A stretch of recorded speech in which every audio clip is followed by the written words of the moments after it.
And you know, this new trend or old trend of attacking the Ahlul Tasawwuf is something I dislike. This is one of the main reasons why I dislike the Najdiyya movement. The way they attack circles of dhikrullah subhanahu wa ta'ala.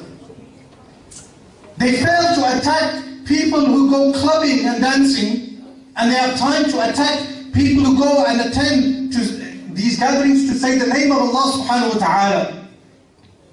They fail to disapprove of the munkarat in our society, those bad acts which happen in our society, yet they condemn the mawlid.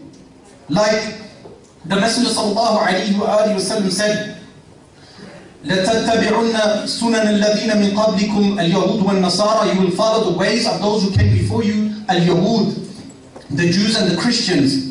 They apply this on Mawlid. The Najdiyya movement apply this on Mawlid, yet the Najdiyya themselves have opened McDonald's, KFC, they have opened banks of riba in the Jaziratul Arab, in the Arabian Peninsula. They have allowed the American army into Jaziratul Arab. They allowed the USA into Jaziratul Arab. And they accuse us of following the ways of the Jews and the Christians. The same Al Saud are those people who have made Al-Hajj wal-Umrah into a business.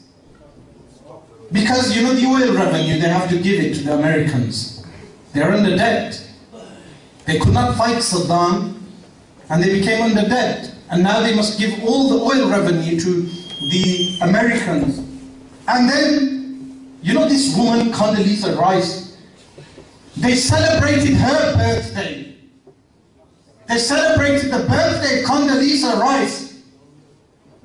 And they have the audacity to say that the Mawlid of the Messenger sallallahu alayhi wa sallam is bid'ah.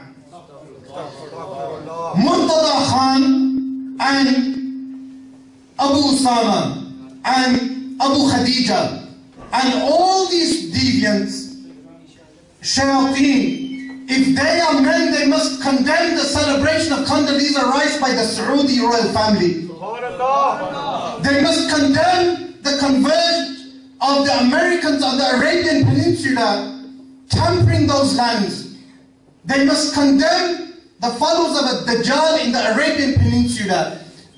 But they will fail to do so. Why? Because they themselves have been funded by the Saudi royal family. And then they have the audacity to build KFC on the house of Sayyidina Abu Bakr as-Siddiq radiallahu anhu.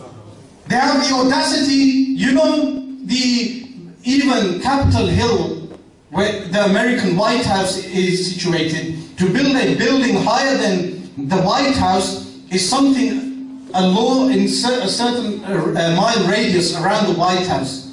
It's illegal to build a building higher than the White House. Yet these people have built tower blocks, high towers above Al-Haram al-Makki, the holy sanctuary in Makkah al-Mukarramah.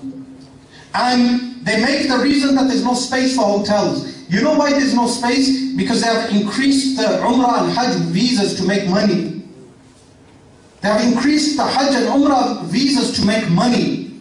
And they have made all these Western franchises to the extent that they even opened at one time a lingerie shop.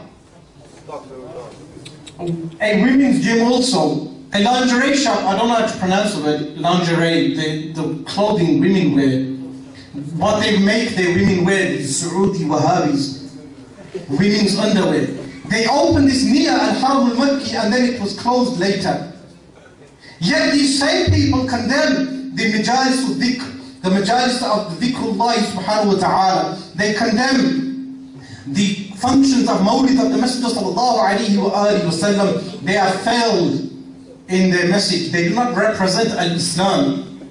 The Messenger sallallahu alayhi wa sallam said, أَنْ تَرَى الْعُرَاةَ الْكُفَاةَ رِعَاءَ الشَّاءِ يَتَطَاوَلُونَ فِي الْبُنْيَانِ. You will see those naked, destitute, barefoot people competing with one another in building tall buildings. This is referring to Al Saud and the Najdiyya movement.